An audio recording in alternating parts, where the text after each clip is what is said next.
Тук при мен в студиото е Вероника Денева, един от младите български писатели. Здравейте! Здравейте! На ти или на вие да продължим? Как ще ви е по-удобно? На мен ми е по-удобно на ти. Съгласен, така да продължим. Хайде да започне нашия разговор така. Как изведнъж от политологията решихте пък и книги да пишете? Това лично мен много ме изненада. Политологията като цяло и мен много ме изненада като избор. Защо я записахте? Защо я записа? Извинявам се. Записах я, защото тогава самите политически събития в страната на мен лично ми бяха много интересни. И поради тази причина една сутрин се събудих и осъзнах, че може би това е моето призвание да се занимавам с политика, по-скоро с анализи и да се развивам в тази насока. С анализи на какво? На политически събития. Много бих искал да чуя твоя анализ за политическата обстановка в страната днес. В момента ли? Да. Може би не искате да го чуете. В този смисъл ще бъдеш много критична, така ли? Нека да кажем, че единственото нещо, което ме притеснява в момента е, че следващата година идват избори. Хората нямат много сериозна алтернатива от гледна точка на партии, за които да могат да гласуват. И това е нещо, което е притеснително и като цяло не е много нормално и не е много добре да се случва в една държава, която би трябвало да се развива в нормални граници. Това ли направи така, че да се откажеш от политологията и да избягаш в книгите? Не. По време на следването просто установих, че не е за мен. Въпреки всичко завърши? Завърших, да. Въпреки всичко. И сега избяга в белия лист? Сега, да, преди 2 години някъде избягах в белия лист. Всъщност, ти имаш 2 романа. Единия излезе преди около 3 години, нещо такова. Да, 2 години и половина някъде. Аз спечелих литературен конкурс с него. Да. За млади писатели. Добре. Дебютанти. Втория се казваше Сценарий за бъдеще. Се казва Сценарий за бъдеще. Ако днес ти се наложи да пишеш сценарий за бъдеще, какво ще бъде първото изречение, с което ще започне романа? Ако днес? Днес. Ето сега, ако ти се наложи. От моята призма. Естествено, ти си автор. Може би сценарий за бъдеще е сценарий от миналото. Какви сенки от миналото те стряскат? По-скоро ме стряскат други неща. Във връзка с това, че има моменти, в които... Какви сенки от миналото те стряскат? Не говори с мен като политолог. Моля те, Вероника. Говори открито.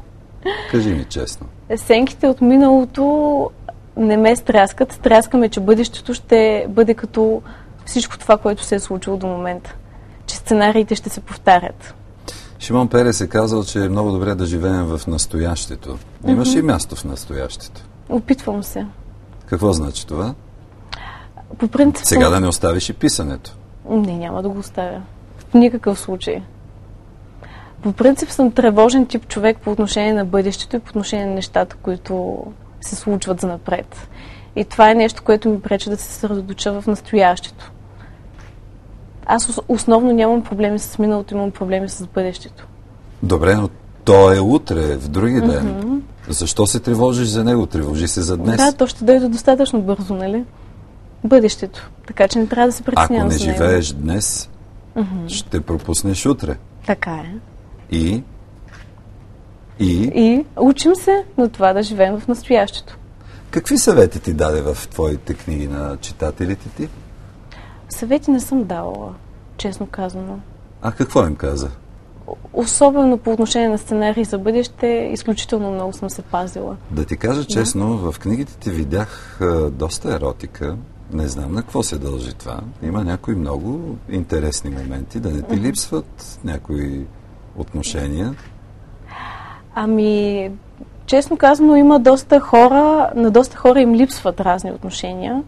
На мен също ми липсват едни и други неща. От стола, ще дойда така и ще те хвана за ръката, ако продължиш да ми говориш така, Като един завършен политик ми Ами говориш. явно миналото си оказва въздействието. Нали каза, че не живееш в миналото? Не живея, но явно живея. Добре, ще ти задам така въпрос. Да.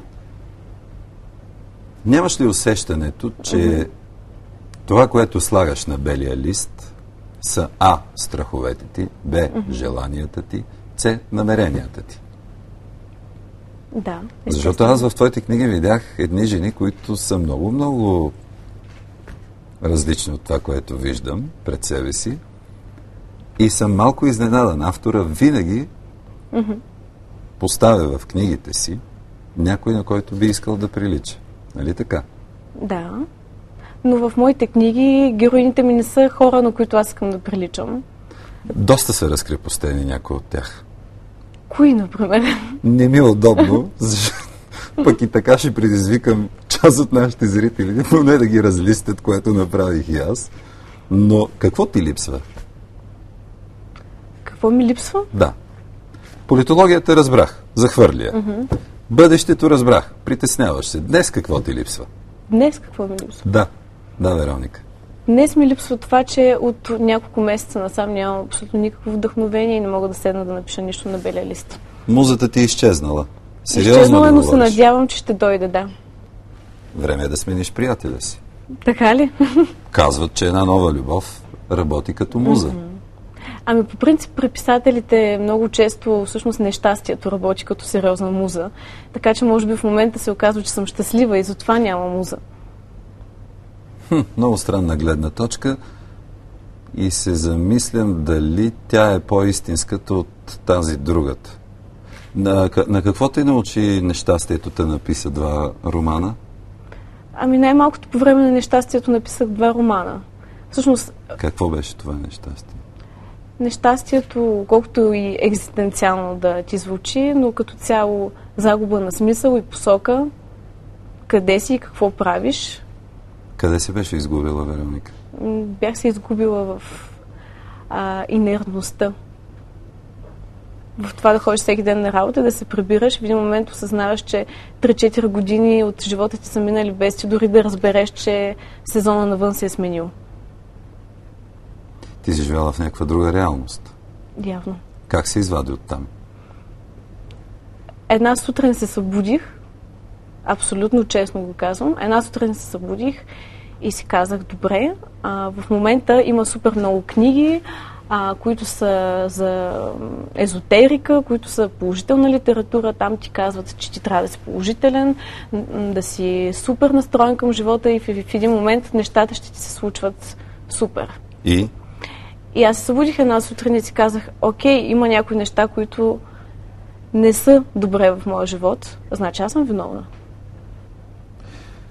Не мислиш ли, че дължиш нещо на читателите си? Излез от щастието, влез в сега и започни да пишеш отново. Дължа. Аз за щастие имам много читатели, които ми казват, хайде, кога ще пишеш 3-та книга, вече нямаме търпение да излезе нещо на пазара. Това не е ли достатъчна муза? Доста голяма муза е. И именно защото не искам да ги разочаровам, искам да е нещо качествено. Колкото повече книги пишеш, толкова по-трудно става. Не, че съм написала много книги в живота си, но 2 книги и 3-та вече трябва да е още по-добра от първите 2. И освен всичко останало, трябва да пишеш за неща, които не си писал до този момент, стила да е различен. Не, стила да е еднакъв, но да има различни неща. Последно, различен или еднакъв? Стилът, ти не можеш да избягаш от стила си, но да пишеш за различни неща. Аз разбирам, че ти не можеш да избягаш от политическото си говорене вече 10-та минута, че и повече.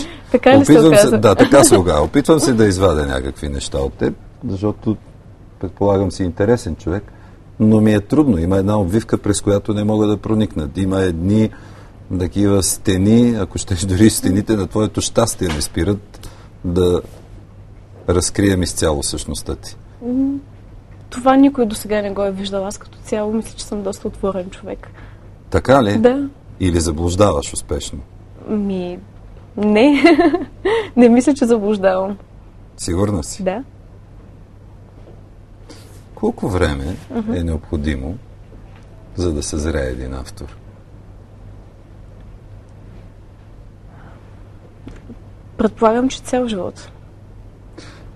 Колко силен е един автор, когато пише на 20? Колко силен е един автор, когато пише на 30, на 50?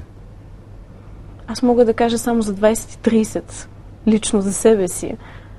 Определено на 30 да пишеш е доста по-добре, отколкото да пишеш на 20. Доста по-зрял си, определено. И нещата ти се получават много по-добре. Дори с години да не си писал, в крайна сметка има някаква житейска натрупаност, която ти помага.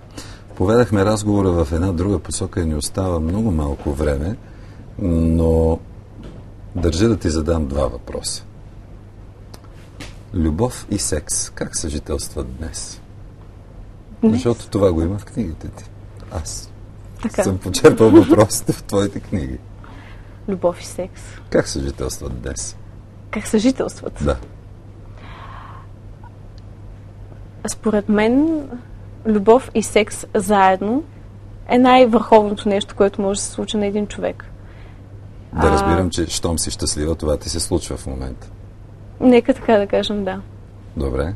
Няма да пропишеш скоро. Да, нещо трябва да ми се случи по-различно. Сега, ще цитирам една твоя... За секса и любовта разбрах. Другото, пак ще влезеш в политически обяснения. По-добре беден, отколкото среден. Много искам да ми разтълкуваш тази твоя мисъл. Тази моя мисъл е във връзка с нещо, което написах по отношение на смисъла на живота. По отношение на това дали трябва да си щастлив или трябва да търсиш. Сега ще затворя iPad-а и ще те замеря с него. Аз те карам да ми разтълкуваш мисълта, ти ми разтълкуваш нещо, което по-добре беден, отколкото среден. Какво означава това? Това означава, че по-добре да има нещо, което да те държи на дъното, защото от дъното винаги може да се отласнеш нагоре, отколкото да си среден, защото там винаги нивото те държи на едно и също място. Вероника, да. Много ти благодаря, че беше толкова открита. Благодаря ти сърдечно. Благодаря. След малко продължаваме.